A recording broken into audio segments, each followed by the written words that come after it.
a big deal, or I think a lot of paranormal investigators are looking for proof because they feel that maybe people are making this up. They want their very own proof. And they approach it with, I think, sometimes disrespect. I know that I have friends who would never do that, but they do. They're always looking for evidence. They won't provoke like a lot of people do, but they're like, "Oh, come on, you know, just show us yourself. Just do something."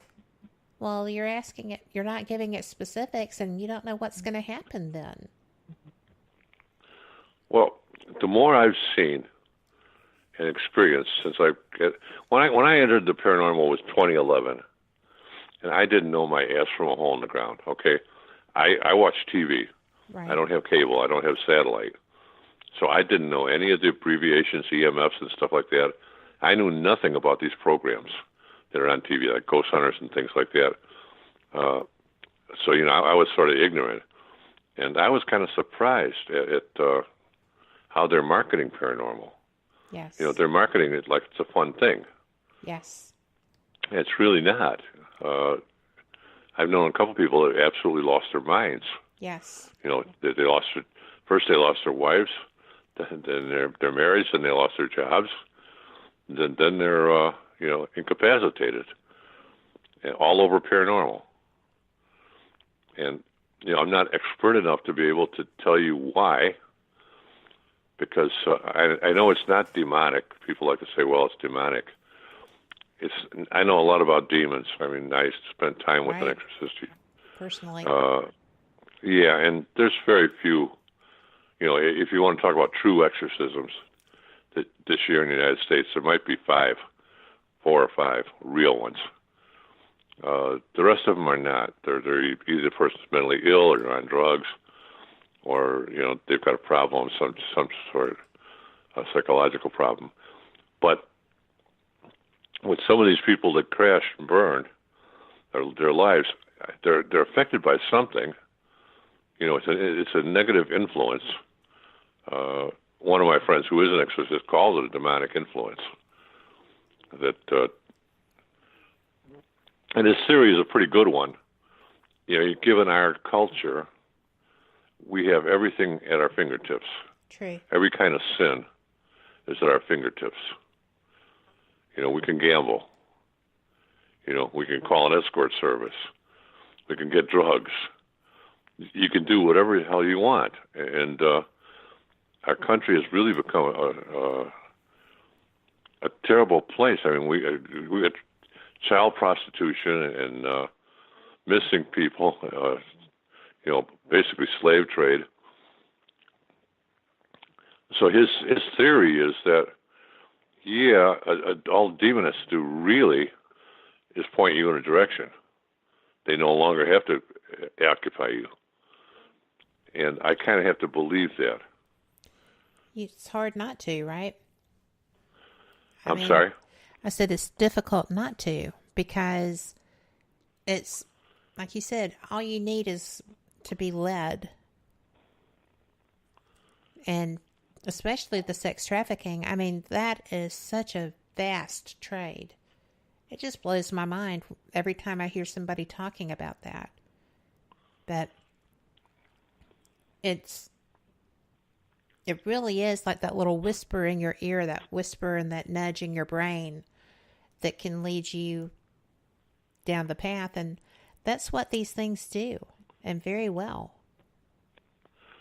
Yeah, I've got a little story. It's a funny story because we were at a restaurant, me and the family, and I gave my granddaughters each $5 to go spend on games or whatever.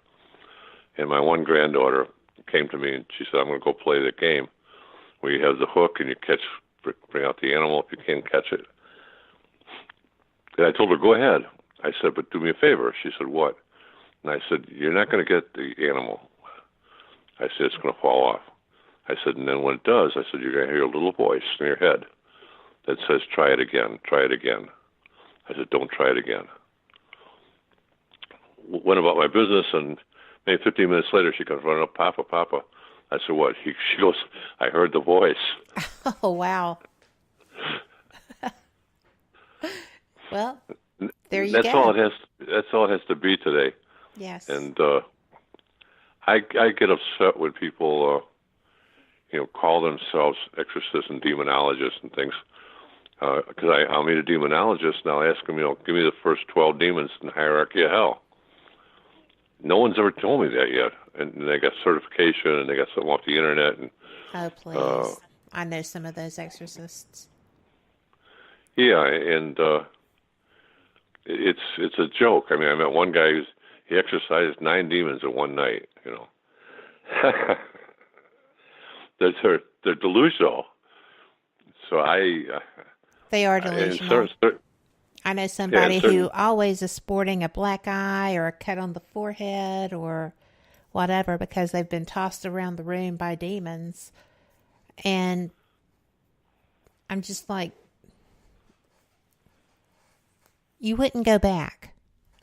If you were really and this is someone who has a mail order exorcist paper. It's just like, I don't know what you're ticking off if it's not you doing it, but if these were demons, you wouldn't be going back. No, that's for sure. And, people, I don't know who that person is, whatever, but people are marketing it. They're marketing the fact that, here's a book to demonic possession, and here's a book for this and a book for that. And they're selling these books and T-shirts and certificates. I know. It drives me crazy. To me, it's embarrassing, Yes. It's one of the things I felt a little embarrassed about when the screenwriter came here, because he wanted to know, he wanted me to separate reality from delusional. And I told him, I was quite honest with him. I won't mention any names. Right. But I told him, I said, that's all a bunch of BS. And it makes me aggravated because it taints the image of paranormal. It does. I mean, it makes a mockery of the research. Yeah, and the research is another area that I don't get upset with it, but I'm always concerned. I wish I could contribute. People are all going out doing the same thing. Mm-hmm. They're asking the same questions. They get excited and they capture something. And, look what I got! And like if they found candy or something. Exactly, like they found a candy bar. Or yeah, 20. And I mean, if I could open a door and talk to a spirit, I'd want to know: is it light or dark where you're at? Is it hot or cold? Are you trapped here? Can you move about? Can you talk to others? There's a whole series of questions that could be answered, and it would give us a vision of what the other side is like. Because I know there's another side, that's for damn sure. Yes. So what is it like? No one cares to ask those questions. They care to say, what's your name and stuff like that. Well, and I don't understand that, because with most hauntings, you know who's there based on history, if you do your homework and talk to the owners, and as much as you can, you have a feel for that.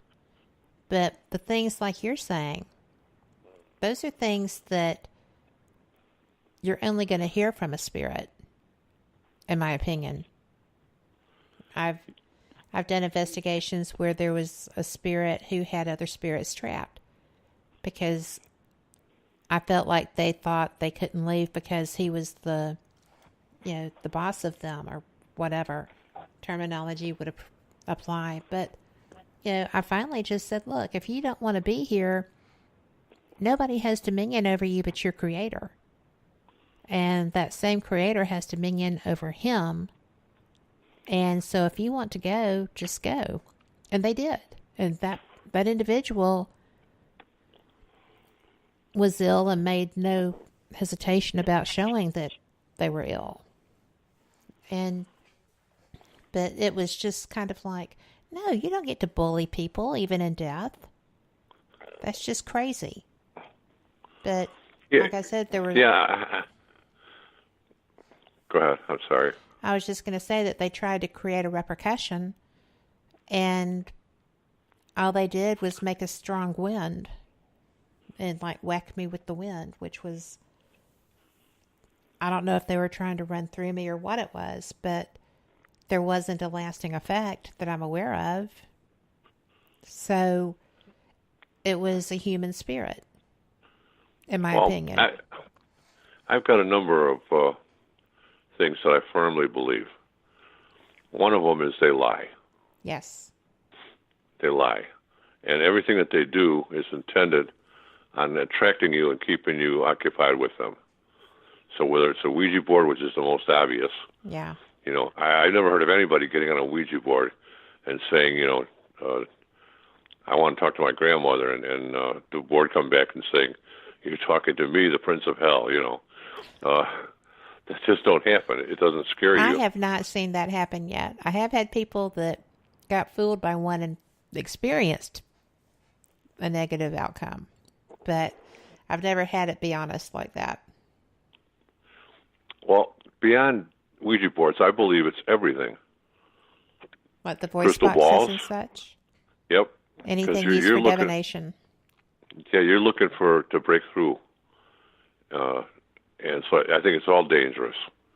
And in fact, most of the people I know that were negatively affected by this did it because of voice boxes and investigations. It didn't come through Ouija boards. So I've met a few mad people that are addicted to their Ouija board. Well, that's all right. There's probably a few who are mad because we just had that conversation, so that's okay. But, No, I mean, they were you know, mad like the Mad Hatter. well, that kind of mad too. Absolutely. Somebody's Yeah. asking questions. You Well, want to ask me there's some of their questions? Well, they're actually just commenting. Denise says that she believes that the Shriners Temple in Springfield is very haunted. She's going to be coming to Springfield, so she's kind of getting a feel for that. And she also said, relevant to the movie, can't wait to see finally something worth watching at the theater. And Brenda has had several experiences, and so far, none of her ghosts have ever been mean or frightening. Although one was in the shower with her. I think that would be annoying. But To say the least. to say the least. But said it didn't touch anywhere it shouldn't have. I'm like, okay. And then Denise agreed also that, all divination devices. So we are up against, oh my gosh, another break. This is only 2 minutes, so we will be back, and thanks for being with us, and we'll talk to you in just a minute or two.